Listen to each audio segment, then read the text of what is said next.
Hey YouTube, what's going on? So this video is going to be kind of like the last one I posted a while back.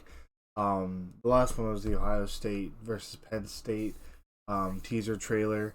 I reacted to that one. I haven't posted in a really long time. Had a whole move process going. I'm in a new house. Had to get my setup set up. But regardless, I'm back with another video.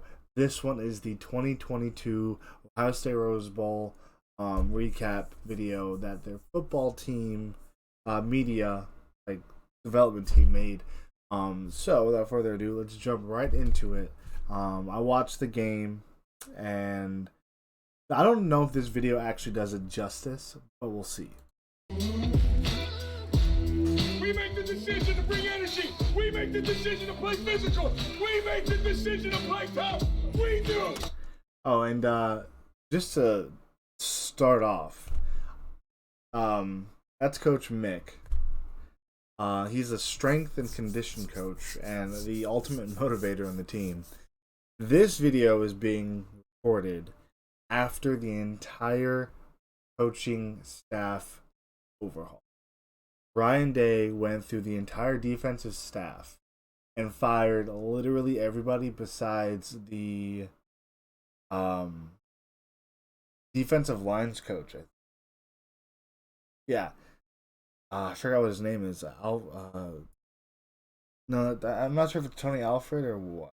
But he's rebuilding the entire defense, and he actually fired the offensive lineman coach and hired a new one. Now, I'm actually extremely excited for this because this just kind of puts this in motion that we no longer have Urban Meyer's coaching staff in the building. Besides a few, like Coach Mick and all them, like the ones that have established themselves as, foundation for this team to grow. But now we have coaches from Ryan Day's connections that are going to build off of the foundation we have to make a new team off of what we had. And so with that being said, that's why I'm so excited for this year, or the 2022 season, because we're going to have a whole new coaching staff. Pretty much. Not entirely all new, but like 75% new. It's going to be really cool to watch that develop. Only us every freaking play. You can't be afraid to get off the boat. Getting off the boat is believing in yourself and trusting your faith. I think he is the running backs. No, he is the defensive ends coach. I just don't remember his name. We're here where we're supposed to be. This is the last chance. And the helmets that they wore for this game, I'm surprised they haven't done that for the last 10 years. And when they play in the Rose Bowl, but the fact that they embroidered rose petals in the stripe for the helmet, that was actually a really cool touch, and I really wish they would do more of that stuff. Like little helmet details, stuff like that. It'd be awesome. We get an opportunity to play together. Not send these seniors out with a win.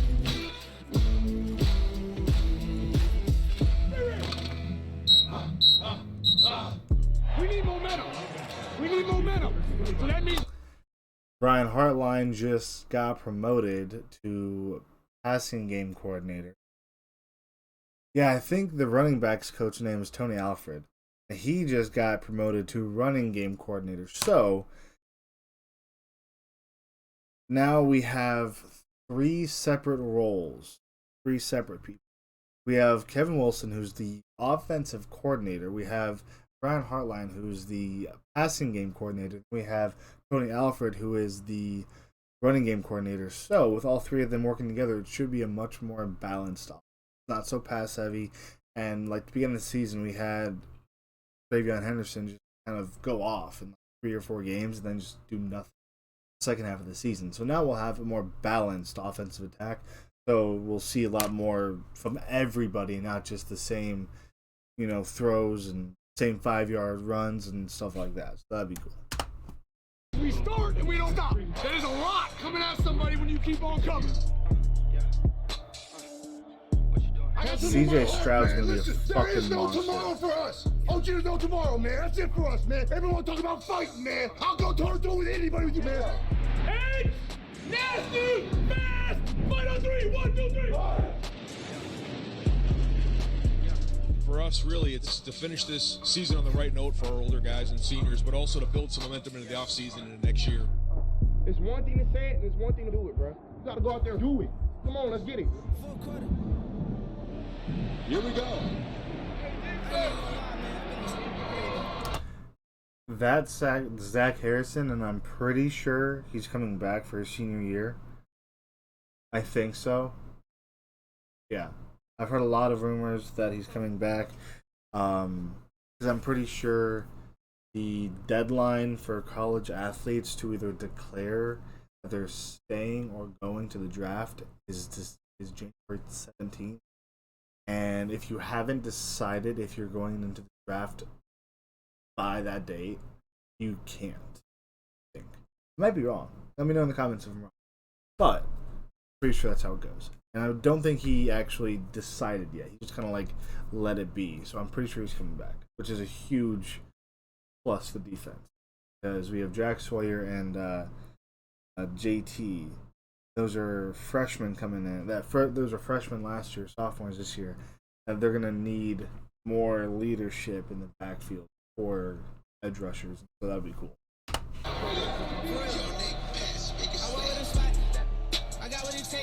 Checks it down to Bernard, who's hammered hard. Stroud escapes the pressure. Our defense played so bad the first half. Stroud doing what he loves to do. It's a beautiful downfield throw. He just dropped it. That pass, there's like 5 passes in this game that shouldn't have been caught. Like, they were thrown, like, it wasn't the fact that they were thrown bad. It was the fact that where the ball was at, based on where the receiver was at, it shouldn't have been caught. There should have been no connection. But there was, which is, like, it's awesome to think about, because that's going to be the connection we're going to have with CJ Stroud and all the receivers next year. Is going to be this all the time. That's cool. Into a mecca. Like that catch was fucking insane. And that's the other one. That's the other pass. Like there, the sideline, this one, and there's like 3 others that should not have been caught. They were just put. They like I said, they weren't put in a bad spot. They were just like really difficult catches, or really difficult like balls to catch, and that just shows the talent we have at wide receiver. And like I said, the first half was it was so bad. It was good but bad. I don't mind the first half because we scored a lot of points.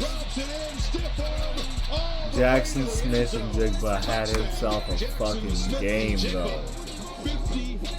Had a game. That dude, he's gonna be really fucking exciting to watch. Like, I knew that kid was gonna be special in 2019 when he made the end zone catch from Justin Fields. He made his first touchdown catch 2019. And it was a toe drag. Like, he caught the ball 10 yards out of bounds, it looked like. And then he just, like, brought his toe back in bounds. So he, like, moved his body. Like, he flew in the air, pretty much. And that was when I knew he was going to be special. There's JT. Yeah, the defense is going to be stout. Our defense did not have foundation. They didn't have foundation this year. It was just like, okay, we have the same defensive staff we had last year, and our defense wasn't really that good. And then it kind of just, we had a good, like, 6 weeks of just consistency, and then it just kind of, like, fell apart after, like, week 2. It was weird. But hopefully, this upcoming year is going to be a lot better. Yeah, dude. Like, you making a video for highlight reels for somebody that's a human highlight reel is really easy.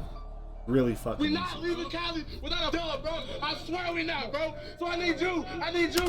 So in this clip, you see Zach Harrison he's just drilling into his teammates that we're not losing this game. I will die on this field if I don't get it done. It's that serious. He doesn't want to send the guys out the wrong way, blah, blah, blah. And in a post-game interview, Ryan Day told the media that he didn't even talk to the players in halftime.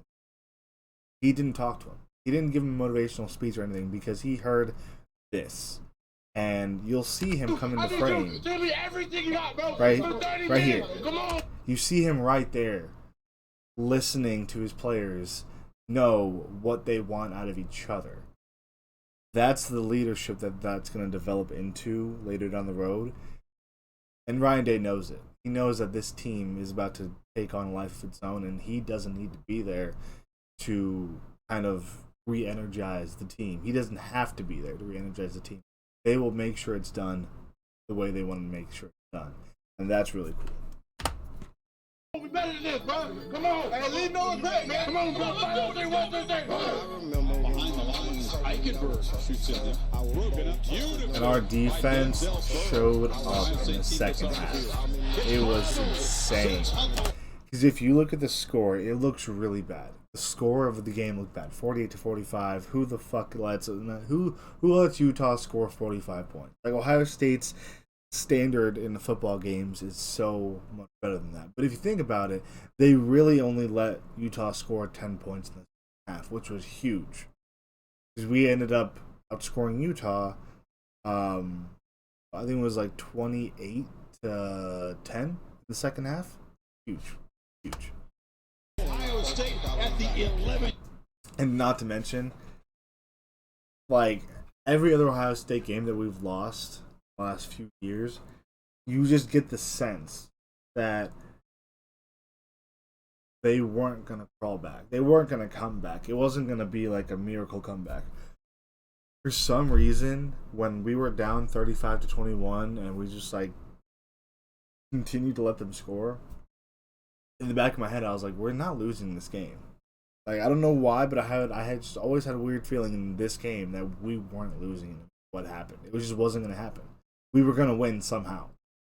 But every other game I had before that, I never had that feeling. The Michigan game, I knew we were losing that game halfway through the third because we just weren't playing well. This game, I just had a weird feeling that we weren't losing at all. And our defense literally showed out in the second half. It was crazy. And Travion did have a couple of good runs, but it was more CJ Stroud and Jackson Smith and Jigba the entire time. And Harrison and Emeka Egbuka. All of them literally just took off. Yeah, like I said, our defense lights out in the second half. Lights out. Egbuka makes the catch. He gets around the quarter. 31-yard field goal attempt. 1 quarter. And then Noah Ruggles, who is that kicker right there, he is coming back next year, and he is literally the most accurate kicker in college football right now. He missed one kick all of last year. I'm pretty sure that's the most accurate kicker in college football. And like I said, I could be wrong. If I am wrong, leave the kicker who is the most accurate in the comment section below. That's fine. I have no problem being wrong. But to my understanding, he is the most accurate kicker in college football. He's coming back. Game very much up for grabs. Utah leading at 38-31. Keeper. Nothing doing. That's Cade Stover. Yeah, I just can't believe our defense came out that hard in the second half. It was crazy. That's a big fourth down stop. Second down. There's a slant. Smith and Jigba. Yep, Smith and Jigba again. Weird.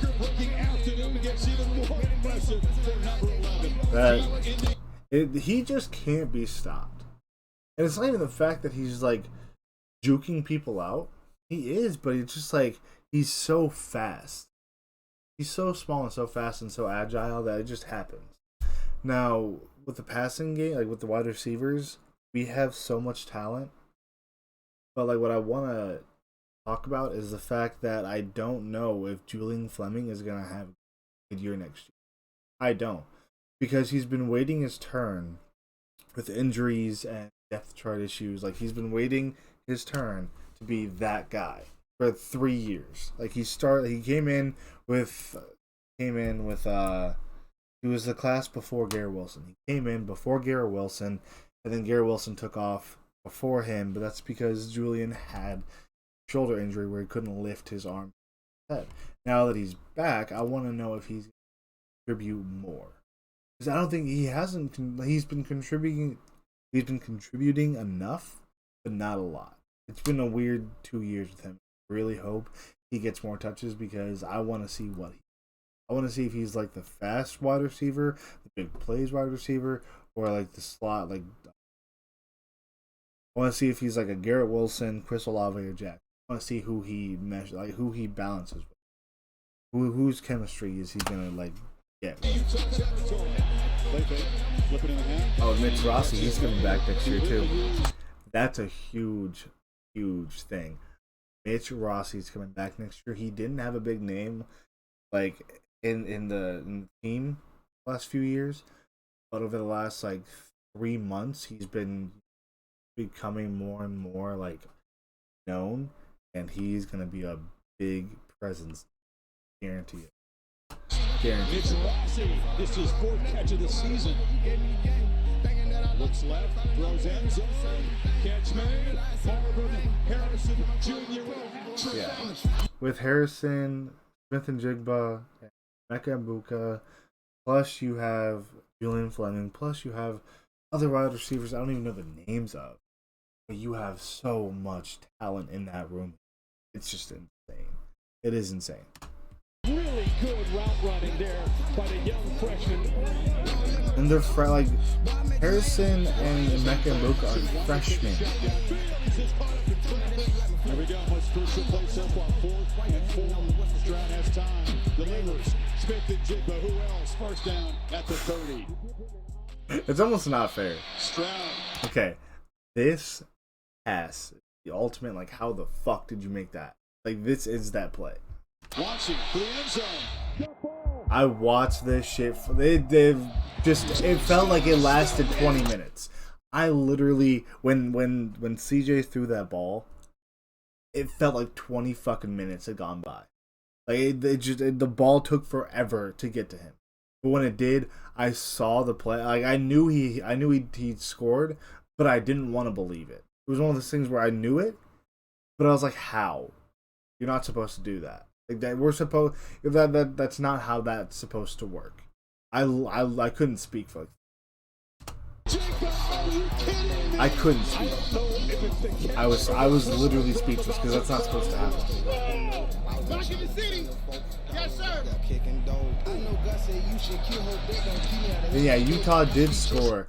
I'm not gonna lie. The second to last drive that when Ohio State tied it up. No, Ohio State. They took the lead. It was 45-38. They took the lead. And then Utah's backup quarterback just drives them down the field. 45-45. That pissed me off. I was like, really? Obviously that was the 10 points I'm talking about, but like, why? You couldn't have just let them. The defense didn't do the job in that drive. That pissed me off. That's okay.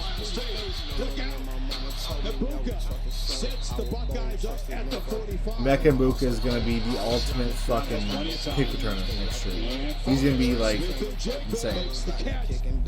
Here comes Earl Ruggles.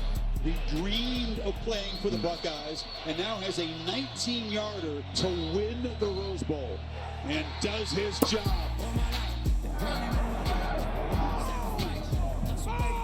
You know what we did? Ohio State. Big dogs on the West Coast. Came to the West Coast. And we leave us man. This team is going to be really fucking stuck. It is. Rose Bowl champs in the long year. We finished it the right way, man. Time to keep going momentum for the next season. That motherfucker is Denzel Burke. Literally. This dude just came out of nowhere. True freshman cornerback. Started first game he started at Minnesota and he's been starting since day one. He's gonna be ridiculous, especially with Jim Knowles and all the defensive coordinators with all the defensive staff we just hired. He's gonna be scary good next Season, man, let's go.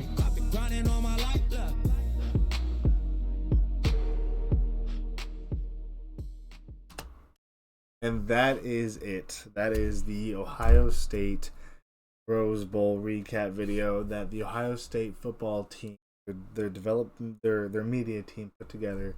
I hope you guys enjoyed it. If you did, please leave please drop a follow, not a follow. Please subscribe, like the video, and comment down below what I should do next. Like what you guys think I should react to, watch, whatever next. Or if you guys want to see gameplay or whatever the case is. But I just really wanted to dive back into Ohio State football one more time, I think, before 2022 fall comes around, because next year our schedule is fucking insane. We have 5 home games in a row to start the season. I don't even know if that's allowed. Like, it's happening, but I don't know if that's allowed to happen. 5 home games to start the season. Our first road game isn't until like October 6th. So we go through all of September. Yeah, our first home game or our first away game, I think is until the 6th or the 12th or whatever. It's not even until the first or second weekend of October, and that's just stupid. Like, if we're not 5-0 by the time, our first road game comes along, we don't deserve to be any. But with that being said, like I said, I hope you guys enjoyed the video. I hope you guys have a great year starting off, and I hope you guys are gonna have a great year going forward. I'm gonna get back into the swing of making videos and content and stuff, because I've been moving, trapped in my own head. I've been trying to figure out a lot of things, and I'm gonna come back. So hope you guys enjoyed it. Like I said, if you did subscribe, like the video, comment down below what you want to see. Until next time, much love.